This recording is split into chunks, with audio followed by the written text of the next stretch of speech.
aujourd'hui donc entraînement de défilé 14 juillet au-dessus des Champs-Élysées. Ils n'ont droit qu'à un seul entraînement grandeur nature. Ces pilotes de chasse sont désormais spécialisés dans la voltige. Ils sont en quelque sorte des ambassadeurs qui représentent le savoir-faire de l'armée de l'air. Comme le 14 juillet, ils doivent tourner au-dessus du château de Versailles en attendant leur hache, le survol des Champs-Élysées. Il n'y a pas véritablement de difficulté. C'est une mission qui est connue des pilotes de chasse. Ce qui est certain, c'est qu'il va falloir s'adapter aux conditions météorologiques. Car tous leurs vols se font à vue.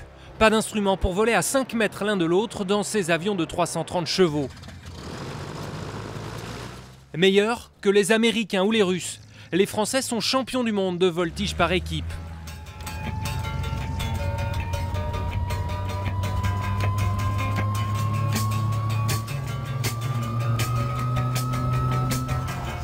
Shake, shake, shake, shake. You want me now. Si la patrouille de France a l'honneur d'ouvrir la route aux forces aériennes, c'est l'équipe de voltige qui a le privilège de clôturer le défilé.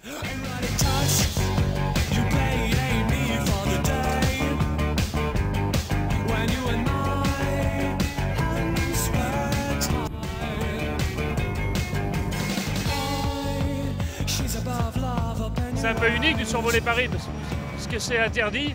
Là on est autorisé donc de faire un survol de Paris en toute impunité, je trouve ça très agréable.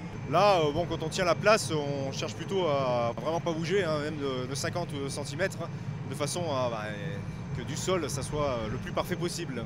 Ces avions de l'équipe de voltige de l'armée de l'air seront au-dessus de l'Arc de Triomphe aux alentours de 9h45 et avec 2 km à parcourir à plus de 200 km/h. Ils survoleront la tribune présidentielle en moins d'une minute avant de prendre la direction de la base aérienne de Villacoublay.